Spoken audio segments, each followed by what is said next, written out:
maishani si pamoja. Sauti ya Kenya. Radio Taifa. Sauti ya Kenya.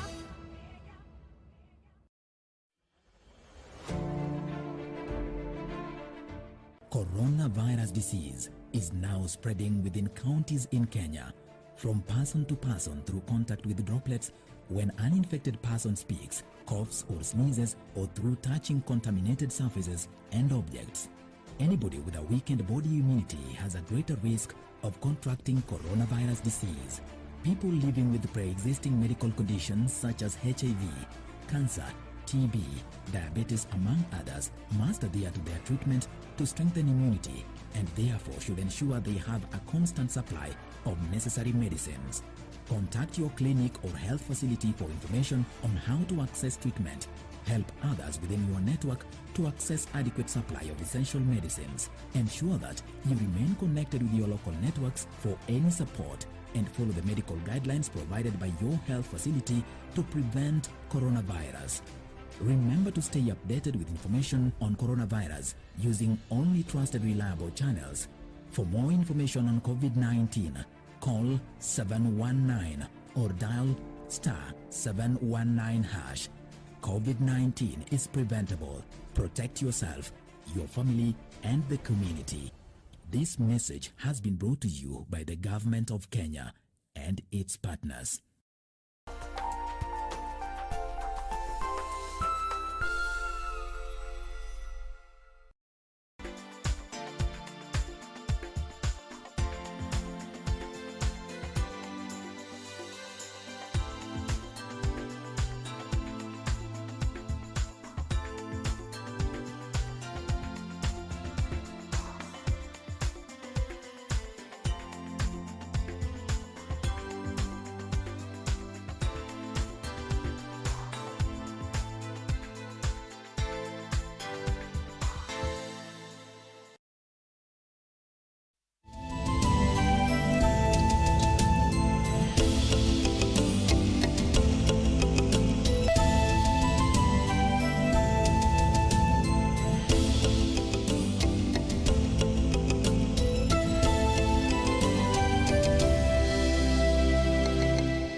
Indeed, it is the 29th day of March. This is the last day of Monday when it comes to the month of March. And of course, we are looking at better tidings in the month of April. Why am I talking about better tidings? It's because the COVID-19 cases in the country, the trend is alarming. And I can tell you for a fact, I even have colleagues, friends, even relatives who have had COVID-19. And one thing I can tell you for a fact, there are no beds in the country as we speak. There is a huge shortage.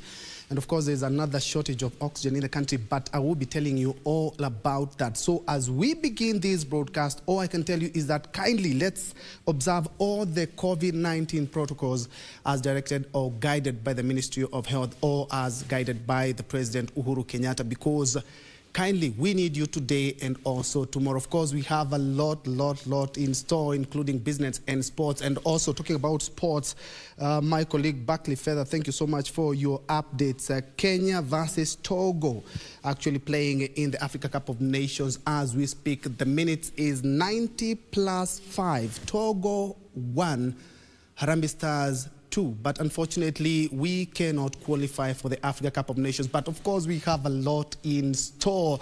As we begin this broadcast, I will reiterate, kindly let's sanitize, let's observe all the COVID-19 protocols so that we may be able to overcome this scourge. Remember, we are on the third scourge. Plenty more, but first things first, let's have a look at the highlights.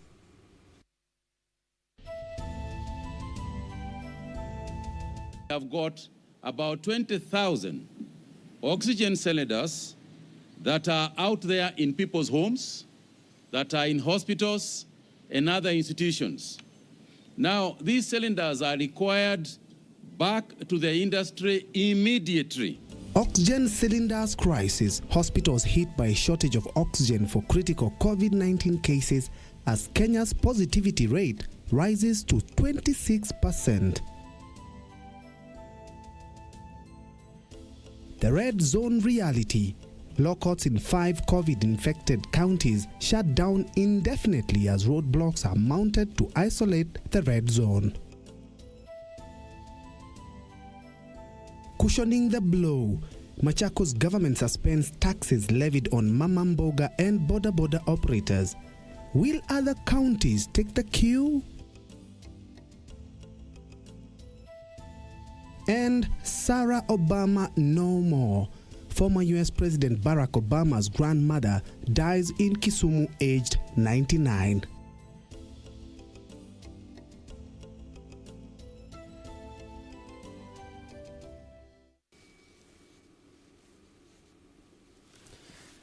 My name is Ben Njue. My colleague on the sign language interpretation on the bottom right of your screen is Byron Abuguli. And before we begin is that we are live from the broadcasting house in the county of Nairobi. We are also live on Facebook, on Twitter, and also on YouTube. So kindly, for your questions, suggestion, or even where you are watching us from, I'll be more than glad to sample some of your responses during and perhaps at the tail end of this live newscast. And I told you that we are a lot in store when it comes to COVID, and that is where we begin on the COVID daily brief, where the Health Cabinet Secretary Mutahi Kagwe has warned that the country is facing a shortage of oxygen cylinders, saying this could undermine the fight against COVID-19 pandemic. Kagwe is now appealing to those with oxygen cylinders at home for non-COVID or non-emergency care to return them to medical facilities immediately to help those in need. The announcement coming as the country recorded the highest positivity rate at 26.6% with 8 deaths. My colleague Ben Chumba has a report. 26%. In seeking to increase the availability of oxygen required to care for COVID-19 patients, Health Cabinet Secretary Mutahi Kagwe is now appealing to those in possession of excess medical cylinders to surrender them immediately. We have got about 20,000 oxygen cylinders that are out there in people's homes, that are in hospitals and other institutions. Now, these cylinders are required back to the industry immediately. And we are appealing to anybody who is holding oxygen cylinders to immediately return them so that the companies can be able to use them to supply oxygen to our hospitals. Kagwe warning that the country is staring at a potential crisis in the fight against COVID-19 pandemic as the demand for oxygen has shot up to 810 tons owing to the surge in patients with COVID-19. Last year, the total production and requirement for the industry was about 410 tons. That quickly went up around January to about 560 tons. We are now heading for a demand of double what we started at 410 at 880 tons. So where the situation at the moment is such that the industry is completely stretched. And if we go any further than that, then some immediate steps will have to be taken. With some health facilities using 1 cylinder per patient, instead of using 1 cylinder to supply oxygen to a number of patients, the Ministry of Health says it is working with the county governments to ensure standardization of oxygen plants in the country. We are asking our facilities, both county facilities as well as national government facilities, to fast-track the piping of oxygen to bed outlets so that we can be able to use some of those cylinders for industry, and we can also begin to fill some of them. The appeal came as the country recorded 902 new cases from 3,395 samples tested in the last 24 hours, indicating the highest positivity rate at 26.6%. 18 deaths were reported over the same period, and 137 patients are in the intensive care unit, with 36 on ventilatory support, 91 on supplemental oxygen. Ben Chumba, reporting for Channel 1 News. And still on COVID-19, the Mombasa Covid-19 committee has issued a raft of new measures aimed at supplementing the Ministry of Health protocols in the wake of the third wave of the pandemic in the port city. Chaired by Mombasa County Deputy Governor Michael Kingi and Mvita Deputy County Commissioner Bernard Monari, the committee has ordered that at least 50% of ferry passengers use the Likoni footbridge, closure of all madrasas and Sunday schools, establishment of COVID-19 testing centers at border points, and all international visitors entering the country through Mombasa must produce a valid COVID-19 certificate. We will have specific times in the morning and in the evening when the bridge is going to be open for usage by the people of Mombasa. So that is there. So during that time, when that scheduled time is there, all the people who want to cross will be directed towards the footbridge. That's the only time which now they'll be using the bridge. Any other time in between, then they can use the ferry. Sensitization to be done by religious leaders with the support by the public and the team. That is on matters pertaining congregations in mosques and churches. Also, we have agreed and proposed closure of madrasas and Sunday schools with the immediate effect. That is, immediate effect is as at now going ahead.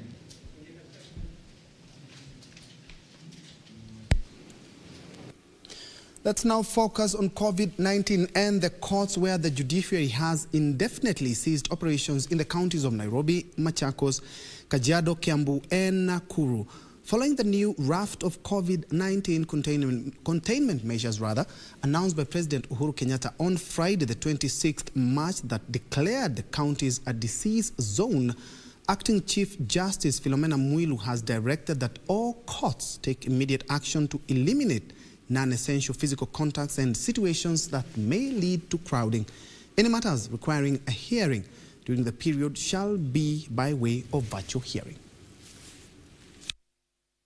Due to the enhanced COVID-19 containment measures occasioned by the third wave of infections, the judiciary has followed suit and announced the closure of all courts, tribunals, and registries in the 5 counties of Nairobi, Machakos, Kajiado, Kiambu, and Nakuru until further notice. All court proceedings will now be held virtually, with matters under certificate of urgency being filed using the e-filing system accessible at the judiciary's website. All criminal matters, pleas, and urgent hearings will be handled virtually in all courts in the 5 zoned counties. Acting Chief Justice Philomena Mwilu directed that any COVID-19 cases that may be detected during this period be reported immediately to the Chief Registrar of the Judiciary. She further directed each court station, tribunal, directorate, and implementing unit in the zoned area to develop and submit a weekly duty roster to the Chief Registrar of the Judiciary, ensuring that only 30% of staff are in the office at any given time. These measures caught many litigants unawares at the Milimani Law Court Monday morning. The judiciary staff had to turn them away, directing them to seek further directions via their website. Hatufanyi kesi yoyote hapa ndani kwa court building. Kwa hivyo itabidi urudi kwa police station kule ambako utakuwa tayari wako na link ya koti, na tutalink nao alafu tufanye hiyo kesi ukikuwa huko kwa police station na sisi tukikuwa hapa. And still on matters COVID, police in Thika, Kiambu County had a difficult time reining in on rogue border operators ferrying travelers through Panya routes in farms and bushes to Murang'a County. The border riders are said to have hiked fares tenfold in a bid to make a killing from desperate Kenyans seeking passage to regions beyond areas designated as the disease-infested zone. Meanwhile, it was reprieve for travelers along the Nairobi-Machakos highway after police allowed them to operate past the 8 p.m. curfew after an accident caused a traffic snarl-up.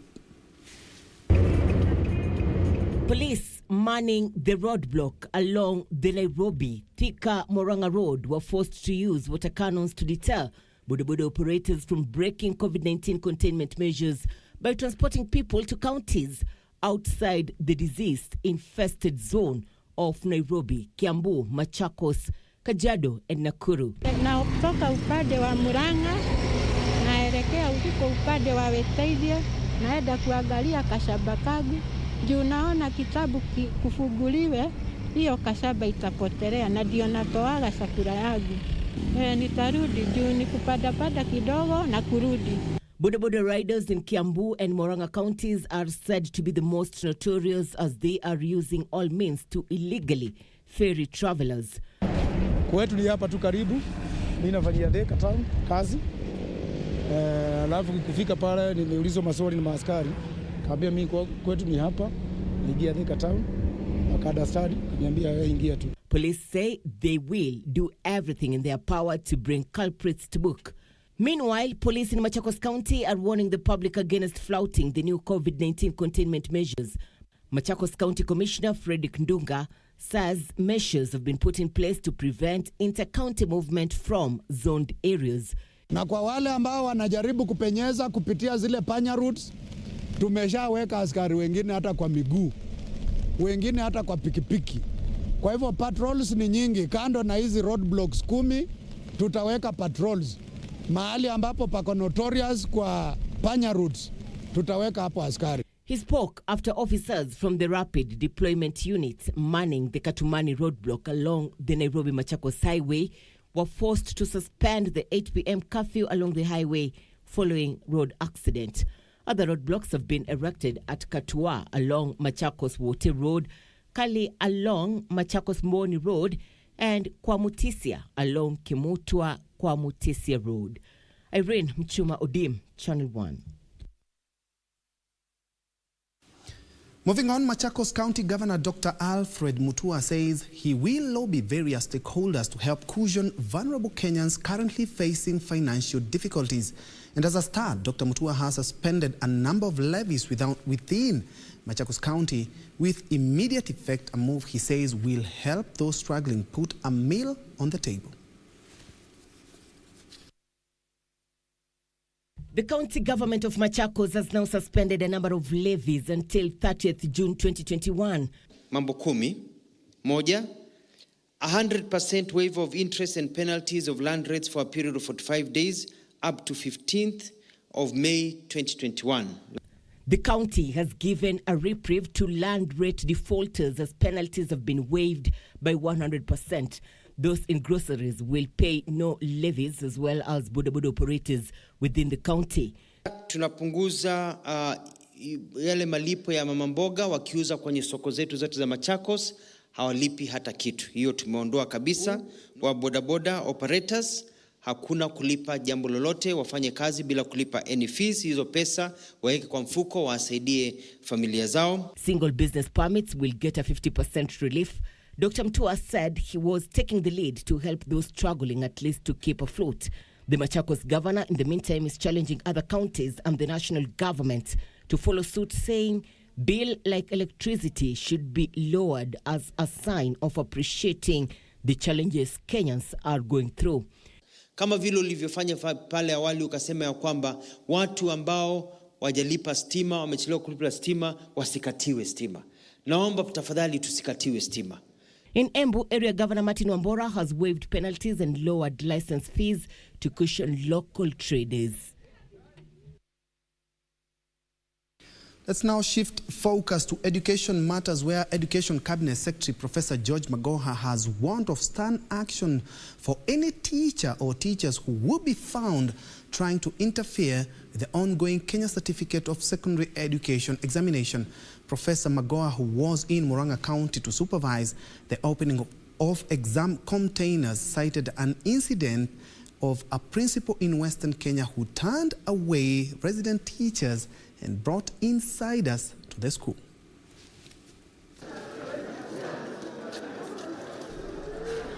The 2020 Kenya Certificate of Secondary Education examination entered day 2 Monday with the mathematics paper at 8 a.m. followed by the chemistry paper from 11:30 a.m. The Ministry of Education saying surveillance team was monitoring a school in Western Kenya where resident teachers were ejected out of the school to pave way for outsiders. The principal has already moved teachers out of the compound and is getting the experts to come and sit exams for the children and smuggle the exams back to the classroom. Let this serve as a warning to that principal. He should actually be ashamed of himself. It's a very good school. I think the children have always done well, and there is no reason why he should try to do that type of thing. Education Cabinet Secretary Professor George Magoha said learners should be allowed to show their true capabilities instead of being assisted to cheat in the exams. There's a few teachers who are still bent on causing problems. We may have to go public and actually deal with them during the examination process if they do not stop the nonsense that they are doing. There is not going to be any cheating, I want to assure you this, because the officers that we are having, the center managers, the security team, have played in the past. They have carried out this exercise, and that is exactly what I've reminded them.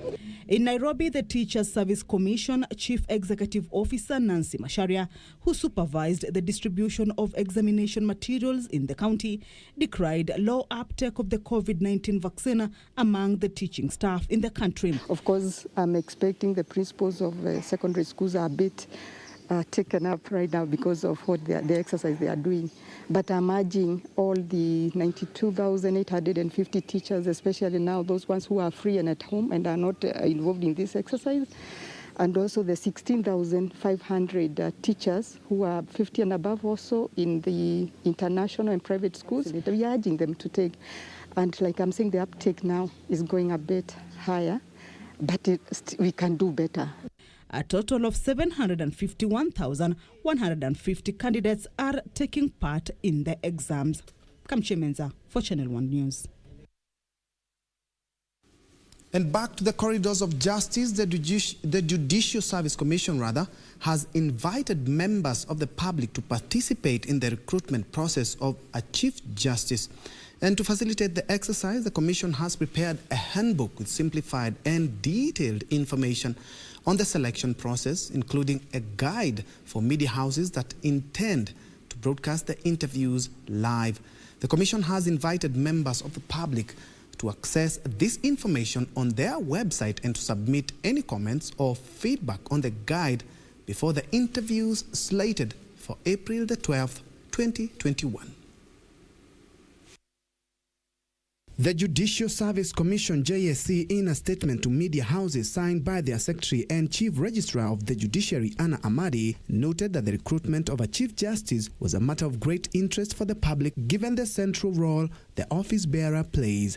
According to the provisions of Article 10 of the Constitution and the Judicial Service Act, which require public participation in the requirement and selection process, JSC has prepared a handbook with simplified information on the selection process accessible to the public through their website. The public can channel their concerns via email before the process commences next month. The JSC has shortlisted 10 candidates to succeed David Maraga, who retired in January. They are Justice Chitembo Said Juma, a High Court judge attached to the Civil Division, Professor Mbote Kameri, a professor of law at the University of Nairobi, Appellate Judge Martha Kome, Judge David Marete of the Employment and Labor Relations Court, former Director of Public Prosecution and Senior Counsel Philip Murgor, former President of the Industrial Court of Swaziland and Employment and Labor Relations Court, Judge Matthew Nderi Nduma, veteran lawyer and senior counsel Fred Ngatia,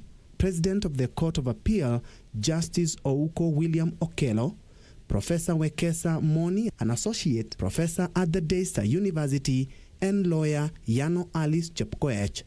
The guide has provided the profiles of the candidates, their sample writings, and the written memoranda from stakeholders, which have all been posted on the website for easy access. The Commission also held consultations with 30 stakeholders who were invited to share their perspectives on the recruitment and selection process. Indeed, you're watching Channel 1 News Hour on this Monday evening, and let's first of all have a quick break. But before we do that, I see somebody ask me at Harambee Stars Ngapi, of course, we have a feedback on the same, or a result on the same. Harambee Stars has just won 2-1. Unfortunately, we have ended the season or the group as being the third after Egypt and Comoros qualified, so we will not be participating in that, but at least we did bow out in pride. But away from that, Joseph Nyakundi Matingai, you're also tuned in. Omar Osoro from Nakuru, you're watching Channel 1 live from that county of Nakuru. We'll be right back with more news. Of course, we have plenty more, and also in business, how has COVID also continued to wreak havoc, and especially when you talk about the third wave. We'll be right back.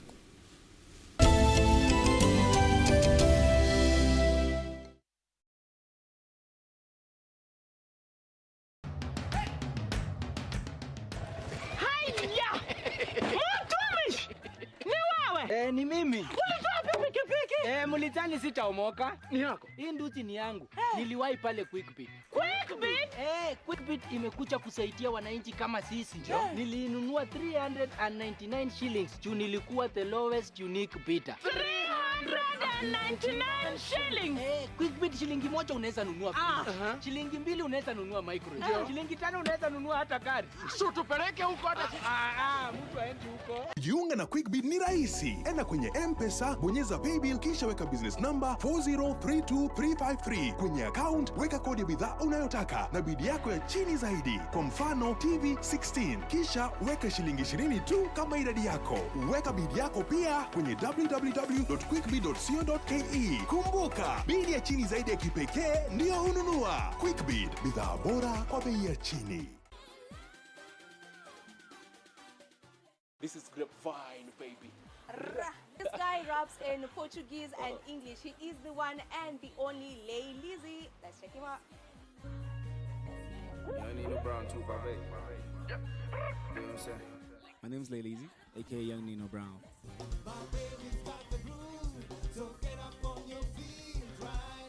Take it up, Keith. Wow. I feel good. I feel good. Do the work, y'all.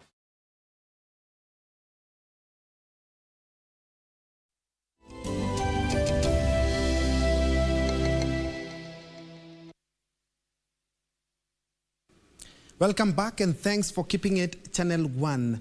A section of trade unions in the country is alleging a plot by government agencies to weaken them and eventually make them irrelevant. The unions cite the Teacher Service Commission and the Salaries and Remuneration Commission as some of those hindering their operations, hence infringing on workers' rights. At a joint press conference, representatives of various trade unions in the country expressed their displeasure with how government officers and officials are treating them. The unions took issue with the Ministry of Health and Council of Governors for blocking remittance of deductions to the unions. We see rogue government officials execute well-choreographed schemes aimed at weakening unions and depriving Kenyan workers their rights. Also on the spot is the Teacher Service Commission, which has been accused of meddling with the Kenya National Union of Teachers membership register and failing to implement numerous collective bargaining agreements. Way the government can employ people on contract. How about private sector? If we give private sector a bad example, no employer in this country will give people permanent jobs. If the government is the one now contracting jobs, it's something we are not going to allow. Similarly, the Ministry of Labour and Social Protection has been faulted for frustrating the Union of Kenya Civil Servants, Kenya Medical Practitioners and Dentists Union, Kenya National Union of Teachers and the Kenya National Union of Clinical Officers, among others. We, the people of Kenya, gave to ourselves as one of the human rights, the right to fair labor practices in Article 41. Labor rights are human rights. When you violate labor rights, you violate human rights. The Salaries and Remuneration Commission has also found itself on the receiving end of the umbrella workers' unions for allegedly planning to scrap allowances and other monetary benefits.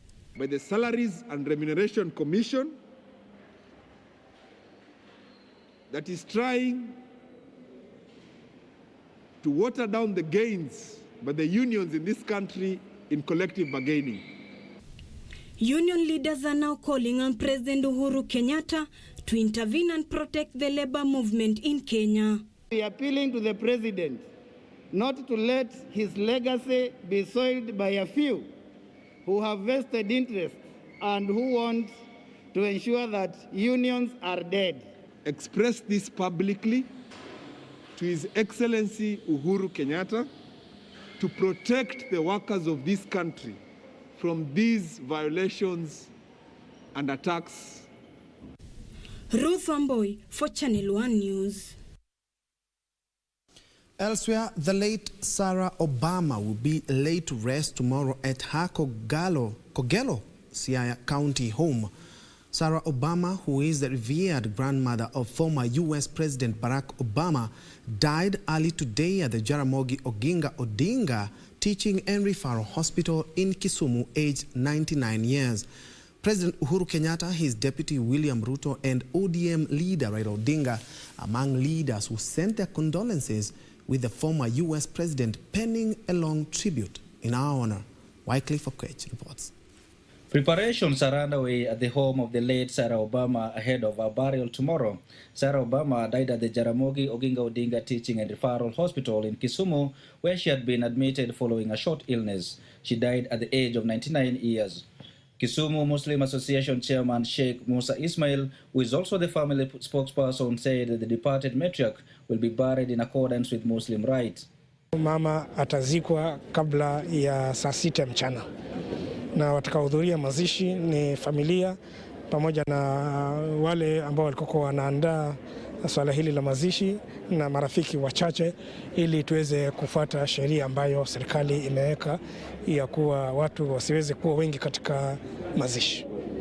President Uhuru Kenyatta, Deputy President William Ruto, and ODM leader Raila Odinga are among leaders who have since sent messages of condolence to the family and friends of the late Sarah Obama.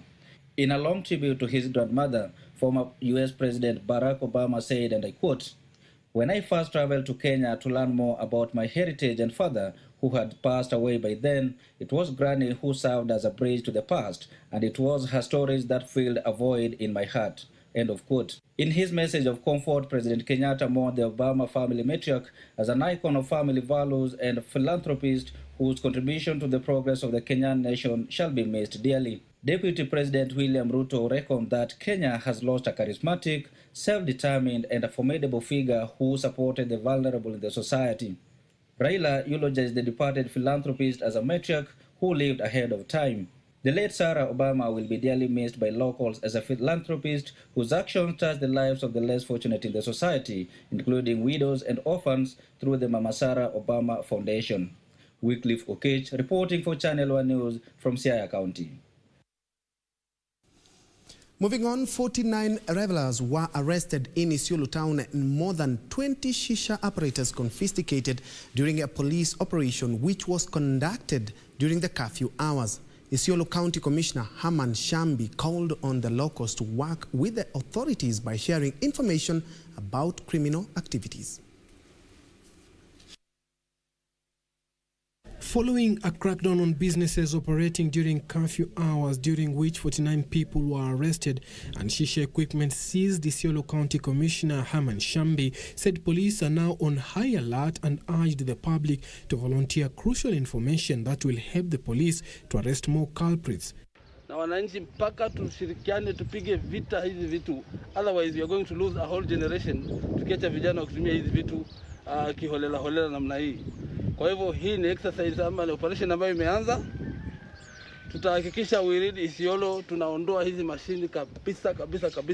Elsewhere, 188 nurses in Kirinyaga County sacked for going on strike have gotten a reprieve after the Public Service Commission ordered their immediate reinstatement. PSC, through its vice chairperson Charity Kisotu, said disciplinary action against the nurses was irregular, unfair, and hence unlawful.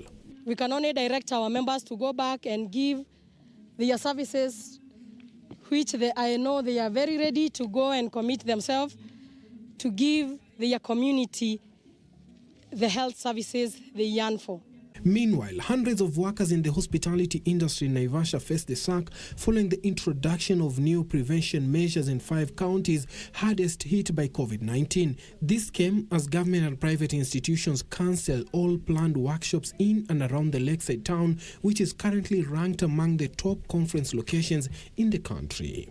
As we're picking up now with the new lockdown that has come in, we have had a lot of cancellations in the bookings for the next few months. Hoping that the current trend will change. And squatters evicted by the government from Chepchoina land settlement scheme in Trans Nzoia County are now living in Squala in West Pokot County. The squatters claim they were allocated 5 acres of land each at the scheme under Agricultural Development Corporation ADC in 1994 and 1997. Sasa tunaomba rais utukumbuke. Sisi tuko barabarani, watoto wanateseka, hakuna nguo, hakuna chakula, hakuna maji, na hakuna hospitali, hakuna choo.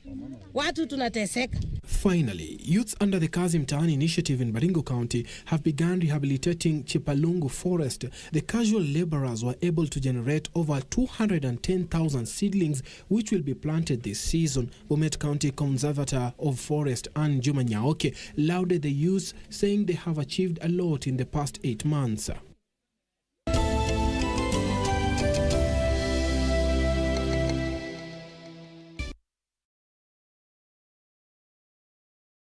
To get Matthew chapter 7 verse 7 as your skiza tune, dial star 811 star 817 hash. Matthew 7:7. Ask and it shall be given to you. Seek and you will find. Knock and it shall be opened to you.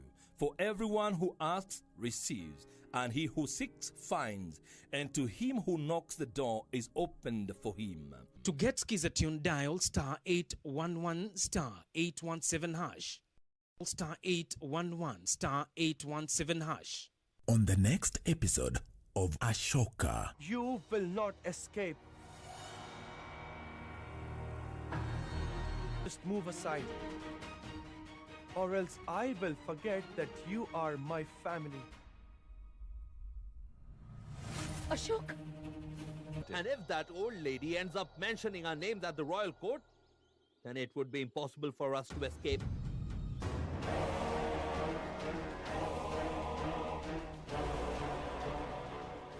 Do you remember? I had told you that there's a sorcerer who can solve all our problems.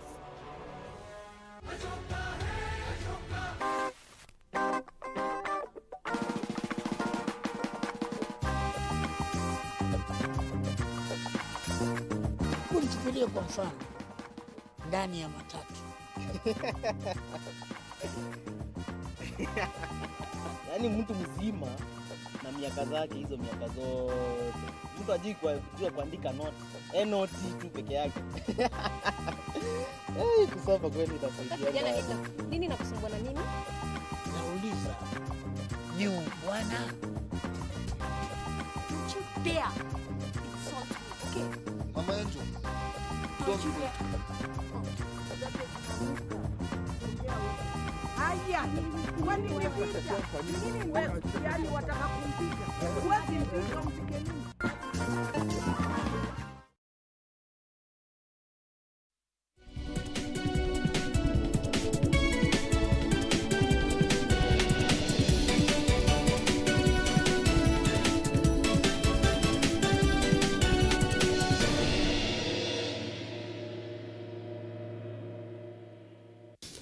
Let's now make sense of shillings and cent, where Equity Group has reported a 19.79 billion shillings in 2020 full year net profit, representing an 11.6% year-on reduction had by 5-fold increase in loan loss provisions. The lender saw the stock of non-performing loans surge by 63.7% to 59.39 billion shillings, forcing the bank to increase the loan loss provision 5 times to 26.63 billion shillings, which ate into profitability. The lender has, for the second year in a row, not recommended any dividend payout. The largest bank by market capitalization on Monday announced its 2020 full-year financial results. The lender restructured 171 billion shillings of customer loans, representing 32% of its loan book due to COVID-19 disruption of economic activities. The COVID-19 disruption has driven up the stock of non-performing loans that surged to 59.39 billion shillings year-on-year from 36.27 billion shillings, representing 63.7% increase. This forced the lender to increase the loan loss provision from 5.3 billion shillings to 26.63 billion shillings, representing a 400% increase. And we are glad that by the end of the year, out of the 171 billion shillings that we accommodated, 40 billion had normalized and were paying back their loans as usual. This immensely contributed to 64.1% increase in total operating expenses to 72.66 billion shillings. These are the lender's bottom line that dipped 11.6% to 19.79 billion shillings. The lender reported a 22.6% increase in net interest income to 55.15 billion shillings, while non-interest income rose to 25.1% to 38.5 billion shillings. The impact of COVID and COVID containment measures on the loan book and providing through provisions of 26.6 billion shillings, reducing the profit before tax to 20.1 billion shillings, which represented a decline of 11% to the previous profit. For the second year in a row, the lender has not recommended any dividend payouts, opting to devote internally generated funds to the group strategy that has seen it expand the balance sheet to more than 1 trillion Kenyan shillings. Equity Group is optimistic that with the development of the COVID-19 vaccine, the health crisis caused by COVID-19 will be brought under control. Benson Njue reporting for Channel 1 Business. And to more end-year company performance, NCBA Group has posted a 42% drop in net profit from 7.84 billion shillings in 2019 to 4.57 billion shillings in 2020, hurt by high levels of credit provisions. Despite reduced profits, the lender has recommended a dividend payout of 1 shilling and 50 cents per share. Here are the details of these and other stories in our corporate briefs.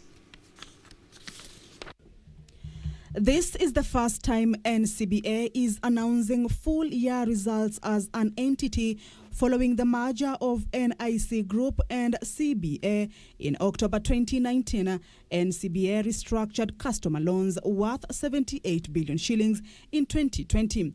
The stock of gross non-performing loans increased by 19% to 40 billion shillings. This forced the lender to triple the loan loss provisioning to 20.44 billion shillings that ate into its profitability. 2020, as you know, was also a very challenging year, thanks to COVID-19 and the effects it has had on health, as well as on the broader economy. For 2020, the group delivered a profit after tax of 4.6 billion, down 42% year over year. This number, whereas sounds low, it's in line with the performance that we have seen with the industry. Despite reduced full-year profits, NCBA has proposed a dividend payout of 1 shilling and 50 cents per share. Elsewhere, a 10.8 billion shilling partnership between Jubilee Holdings Limited and Allianz has been named the East African Deal of the Year 2020. The deal, announced in September last year, saw Allianz acquire controlling stakes in general insurance business in Kenya, Tanzania and Uganda, as well as the short-term insurance segment in Burundi and Mauritius for total consideration of 10.8 billion shillings. Finally, Standard Chartered Bank has allocated a funding of 329 million shillings to Devki Group as part of its COVID-19 financing initiative. Devki utilized part of the financing to supply oxygen cylinders to hospitals across the country, which are serving individuals affected by the COVID-19. Some of the benefiting hospitals include Ruiru Hospital, Thika Hospital and Kiambu Hospital, among others. Our confidence level is gone 10 times for the group to work with Standard Chartered Bank by just seeing that good gesture in that difficult time that we will give you $3 million at very minimum rate, which I don't think so even in Anybody can get it in the, outside Kenya, also in the foreign country. Further afield, foul weather is not the main cause of the giant container ship blocking the Suez Canal, but the specific reason, I beg your pardon, is yet to be identified. But initial reports indicate that the 224,000-ton Panama-flagged vessel, one of the world's largest container ships, was grounded on Tuesday in the canal after losing the ability to steer amid high winds and a sandstorm, which led to temporary suspension of navigation in the man-made waterway. Here are those details of these and other stories from the African continent. Officials say there could be multiple causes of the vessel grounding in the Suez Canal besides the sandstorm and strong winds, including technical and mechanical failure. The Canals Authority carried out immediate rescue and relief work and engaged 14 tugboats to try to dislodge the stranded vessel. The accident has not caused any casualties or environmental pollution. The blockage affected 321 ships that were forced to wait to pass the Suez Canal on the Great Bitter Lake. The Suez Canal is a major lifeline for global seaborne trade since it allows ships to travel between Europe and South Asia without navigating around Africa, thereby reducing the sea voyage distance between Europe and India by about 7,000 kilometers. About 12% of the world trade volume passes through the Suez Canal. Meanwhile, Total in Mozambique has postponed the restart of work at a liquefied natural gas project in the country following an attack on a nearby town. This is after some of the company's workers are suspected to have been involved in the grisly attack. The French energy group said none of the project staff were among the victims of the fighting linked to an Islamist insurgency in northern Mozambique. The action is projected to slow down the economy in Mozambique and cause job losses as they are inflicted by impacts of the pandemic. Finally, Sudan has settled its debts with the World Bank after nearly 3 decades, moving the heavily indebted African country closer to a much-needed international debt relief package. World Bank President David Malpass said the move meant Sudan could now access nearly $2 billion in grants from the bank's International Development Association, IDM. Clearing the arrears, which date back to the years of ousted President Omar al-Bashir and earlier, was made possible through a $1.15 billion bridge loan from the U.S. government. To America now, where ExxonMobil and Chevron Corp have scaled back activity dramatically in the top U.S. shale oil field, where just a year ago the two companies were dominating in the high desert landscape. The cautious approach of the two largest U.S. oil companies is a major reason domestic oil production has been slow to rebound since prices crashed during the pandemic lockdowns in 2020. Here are those details of these and other stories from across the globe. Crude oil production now is at about 11 million barrels per day, down sharply from the record of nearly 13 million barrels per day hit in the late 2019. The share of drilling activity by Exxon and Chevron in the Permian Basin oil field in Texas and New Mexico dropped to less than 5% this month from 28% last spring. Chevron expects to produce around 1 million barrels daily by 2025 and Exxon 700,000 barrels per day by 2025. Chevron will increase Permian spending from $2 billion now to pre-COVID levels of $4 billion annually over the course of the next several years, but the company will not increase drilling in the Permian this year. Meanwhile, a cyber attack has disrupted live broadcast on Australia's Channel 9 TV network, prompting concerns about the country's vulnerability to hackers. The broadcaster said it was unable to air several shows on Sunday, including Weekend Today. 9 TV network said it was investigating whether the hack was criminal sabotage or the work of a foreign nation. The Australian government, institutions and major corporations have fallen victim to a string of cyber attacks in recent years. Australia's parliament was also investigating a possible cyber attack in Canberra on Sunday. Assistant Defence Minister Andrew Hastie said access to IT and emails at Parliament House had been cut as a precaution. He said this was done in response to issues affecting an external provider without elaborating. Finally, China has issued draft rules to improve its credit rating business following a series of defaults by highly rated state-owned companies that disrupted the country's $4.4 trillion corporate bond market. This comes after 5 investment-grade state-backed companies late last year defaulted for the first time in the onshore bond market, resulting in a bond market sell-off. China's credit rating agencies are urged to boost consistency, accuracy, and timelines of credit rating and build a quality inspection system using default ratio at the core. The rules will shift more burden on rating agencies and guide them to see reputation as the basis of their very existence.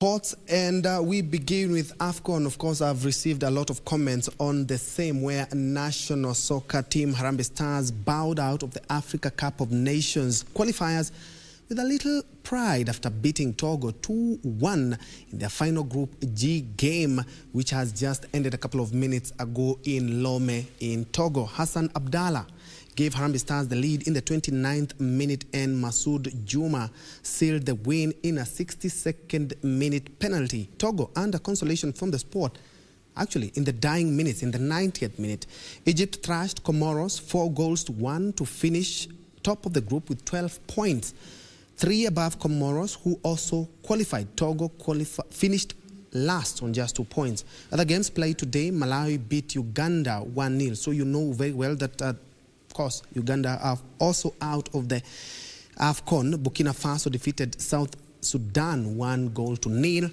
Gambia lost 1-0 to Democratic Republic of Congo. That is escape when we talk about East Africa, and also when you talk about the group, Egypt, Comoros, Kenya, and Togo. Kenya has just finished 2 points behind Togo to qualify for the championship. Well, we do live to fight another day. Of course, more on this, plus the goals. We'll be coming back with them in our subsequent bulletin. But away from that, despite suspension of all sporting events in the country, the Kenya Motorsports Federation is still looking for possibilities of hosting the ARC Equity Rally next month. The Equita event, which is part of the FIA Africa Rally Championship, will act as a dry run for the World Rally Cross Championship Safari Rally, which is slated for June 24th to the June 27th. The Equita event, which was to count towards the 8-leg Kenya National Rally Championship, had already attracted several drivers from Asia and Africa. Among them were Oman-based Joey Gose, Kenya rising star Karan Patel, and former Ugandan champion Ronald Sebuguzi. The first motorsport event to be suspended in Kenya was the KCB Machakos Rally, initially planned to run entirely on Lisa Farm last Sunday. The Machakos Rally will be held at a later date.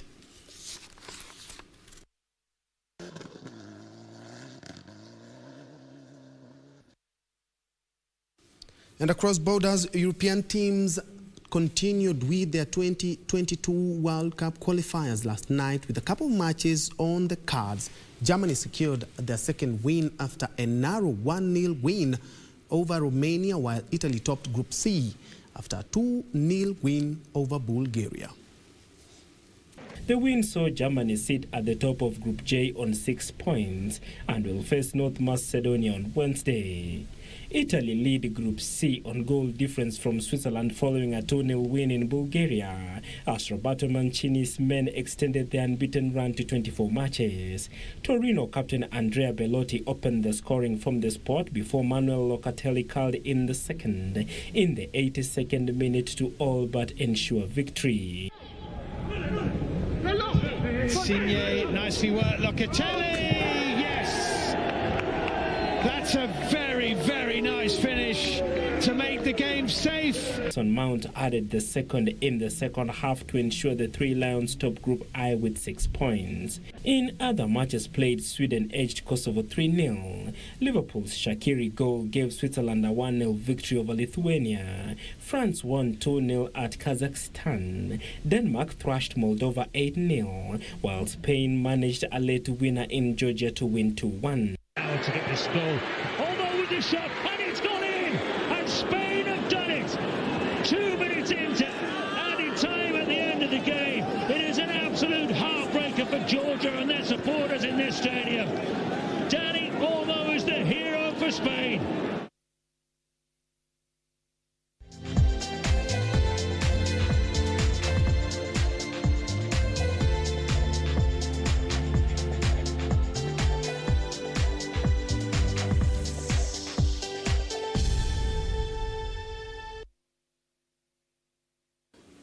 Indeed, thank you so much for watching Channel 1 News Hour on this Monday night. Thank you for your valid company. Of course, I can tell you for a fact when it comes to Kenya playing a team, you have to actually receive a lot of comments on the same. And on the same, Caleb Otemba is one of the Kenyans who have not really been comfortable after Kenyans, of course, exited the Africa Cup of Nations. And, of course, with pride, 2-1 against Togo. But we live to fight another day. But other than that, I see nominated Governor Zach Baba Pesho from Pipeline Embakasi, you're also watching. Joseph Nyakundi Matinge tuned in.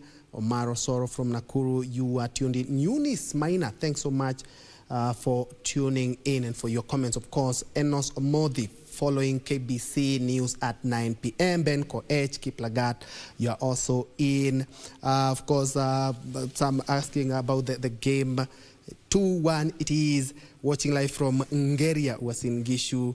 Oyando Wycliffe watching live from 045 Kisii branch. Unfortunately, we are out of time. I should have read all and each and every, including Michael Iwalu. I can see you still watching, saying Hongera, watching from Malindi. Thank you so much for watching. My name is Bentro Njue. Byron Aburi has been my colleague on the bottom right of your screen, handling the sign language interpretation. Thank you for your valid company. Remember, www.kbc.co.ke for all this news plus much, much more. Of course, I'm leaving you in the comfortable hands of Irene Mchuma Odim with the latest weather. Thank you indeed so much for watching. John Mohika has been our director for tonight, and on behalf of all the crew, including all those we are with here in studio, thank you so much for watching and good night.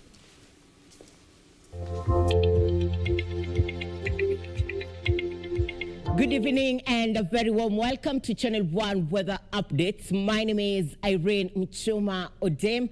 Tonight, there are scattered wet conditions in the county of Nairobi and counties around the region, also over the Lake Basin region and southeastern lowlands.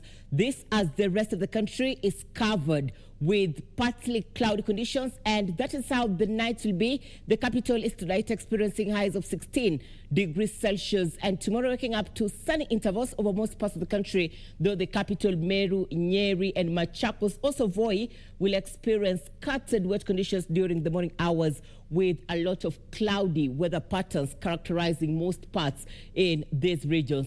The northern parts of the country will mainly be sunny, equally at the coastal strip, but there will be showers of a few places in the county of Mombasa.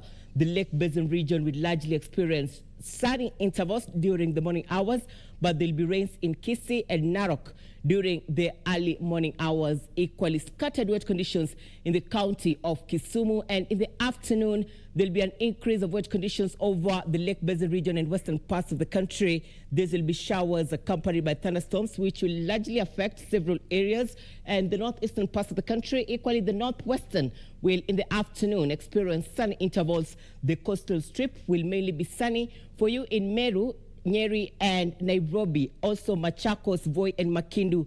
In the afternoon, expect wet conditions. And for you in Nyeri, there'll be showers accompanied by thunderstorms. The highest temperatures across the country will be experienced in Mandera and Garissa at 39 degrees Celsius. The capital will tomorrow experience highs of 27 degrees Celsius. And for you in Kisumu, be prepared for highs of 28 degrees Celsius. Time for us to cross the borders and have a look at the international forecast. Good night. See you tomorrow, God willing.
Vera Beauty College. Vera Beauty and Fashion College, with branches in Nairobi, Eldoret, Thika and Meru. Did you know that we are a TVET approved institution? We offer courses in fashion design, interior design and soft furnishing, event decoration,